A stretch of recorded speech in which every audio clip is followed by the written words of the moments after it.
hoping and dreaming that the train will come and that it will not let you down. But I promise you, the trains will always let you down. Always. It's like a bad date or a man in general, period.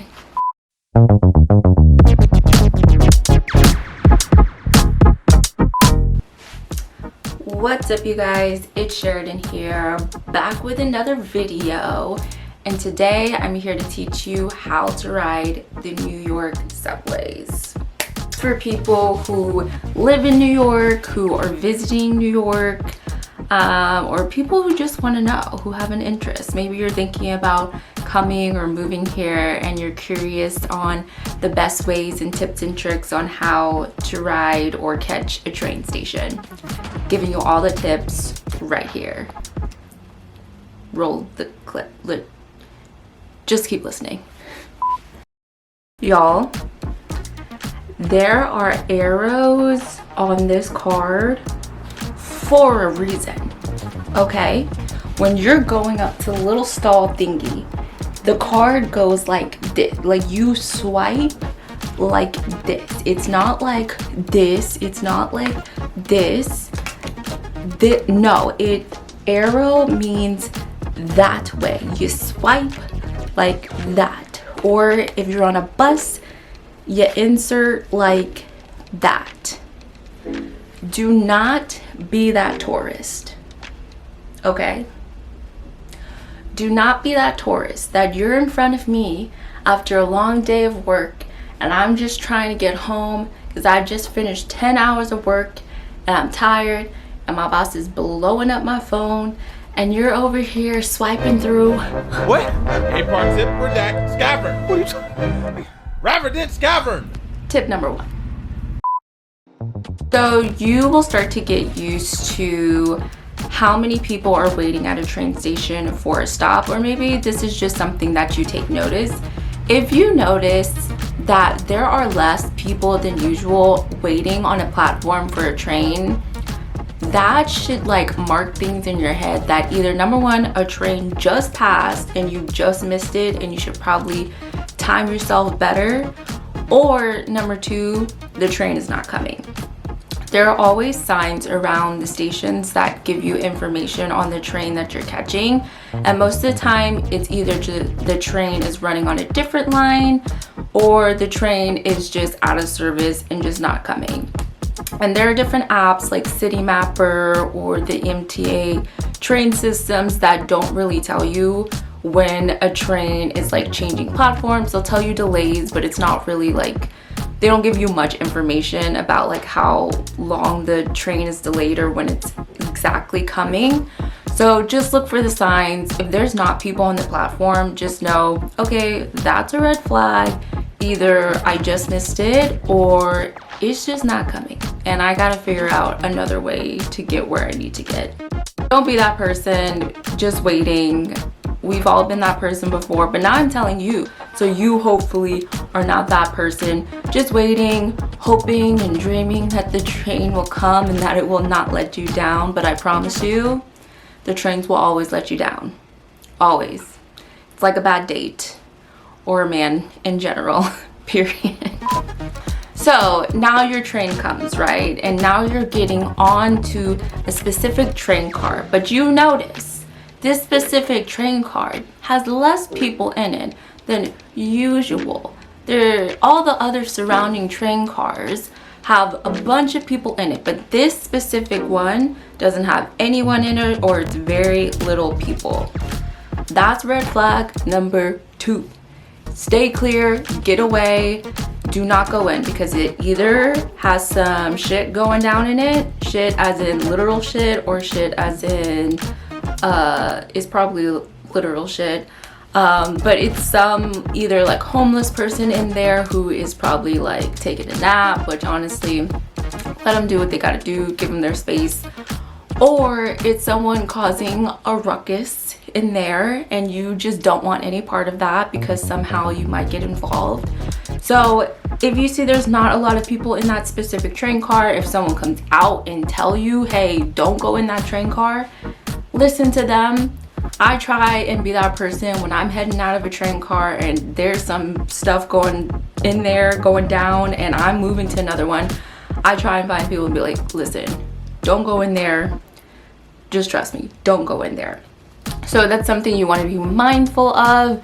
If it's empty, there's probably things going on. There could be rats in the train. I know y'all have seen those videos on subway creatures of rats just like scurrying up people, crawling up people.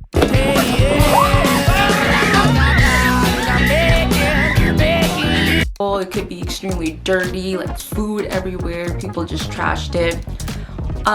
Yeah, just don't go in, stay away, follow the crowd. That's probably the best advice I could give you, is just follow the crowd where people are. Yes. Next tip is for safety, specifically for women. You always want to be safe riding the train car, especially if you're riding maybe late at night, if you're coming home from the club or a long night, or even just in general. This is something that I always try and follow and keep in mind, is I always try and go in the train car right next to where the conductor's window is. I always do that because they can easily call the police and get help if anything happens. And things are less likely to happen if you are in the train car next to the conductor. People are more than likely probably going to leave you alone. If things happen, they probably target like the last car, maybe the first car. So if you're next to the conductor, it is probably a safer place for you to hang out. And especially late at night. I used to have a job where I was coming home from work and I would literally be like one of the only people on the train. And last cars, there's like no one in there. And then if someone comes in, it's just you and that other person, and it's super awkward. And then now you feel uncomfortable and now you want to move. Just automatically go to where the train conductor is. If anything happens, you can easily knock on that door, and also the door by the train conductor. People aren't able to go in and out that way, so it makes it a little bit harder for people to go through. So I don't know, in my mind, I feel like that is smart to do as far as safety, and you probably won't be bothered as much if you do that. So pro tip for safety, especially for women. Another tip, if you're traveling on the weekend, always map out your location and wherever you're going, like just put it on the maps. I don't care if you've been there 10 million, trillion, billion times, map it out, because I promise you, the time that you don't map it out, there's some type of construction happening and then your line has changed and now the M is running on the F line and now you gotta transfer to Myrtle to the J, but then the J is not going to Manhattan when you could have easily just taken the L and just walked a little bit longer, but instead you were like, oh, I know where I'm going, and so you do it, and now that adds about 45 minutes to your commute time, and you miss your appointment and you got charged $50. I don't know if you could tell, but this has happened to me many times. So please listen to me and save yourself the struggle, okay? There's gonna be plenty of struggles that are happening, but I'm trying to save you at least one struggle. So listen to me. Anyway, map it out. The weekends is when they usually do construction or work on the trains. So even though you've been there before, there's a chance that there might be work being done, and there's an alternative way that's happening, or maybe, like I said, the train isn't running to Manhattan, so there's a free shuttle bus that's happening. Trust me, you don't want to take the shuttle buses. They're not fun. Buses aren't fun. We've already gone through this. Buses, you be going through it, so just stay away from the buses. So map out your commute ahead of time, even just like Google Maps, Safari Maps. Just map it out so you know. It'll save you time, it'll save you stress, it'll save you energy, and it honestly will save you money. Yes.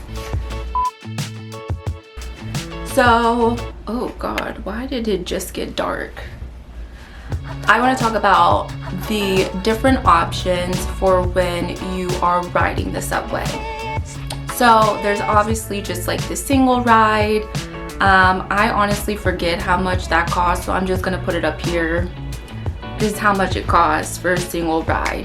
So you can do that. Obviously, they obviously have the tap where you can just take out a card, and as long as it has the tap feature on the card, You just tap it on the little Omni thing and boop, you're ready to go. Very convenient, love that.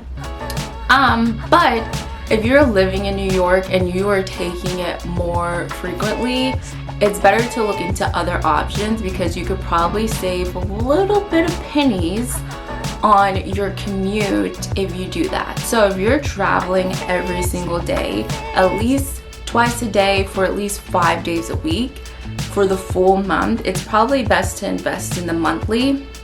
That's what I do. I go into work 5 days a week, and I have this system with my job where it just automatically gets taken out of my paycheck every single month. It is $127 for the month for a monthly pass, and that personally benefits me because I am consistently taking the subway every single day and then on the weekends as well.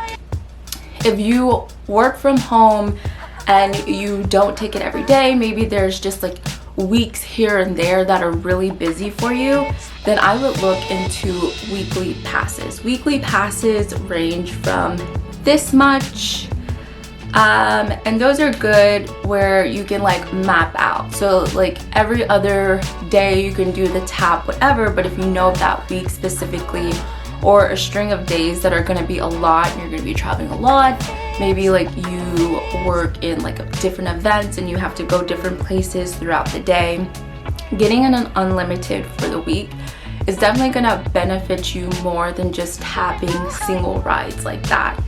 So that's definitely something to look into. Now there is the PATH trains. PATH trains run from Manhattan to Jersey and from Jersey to Manhattan.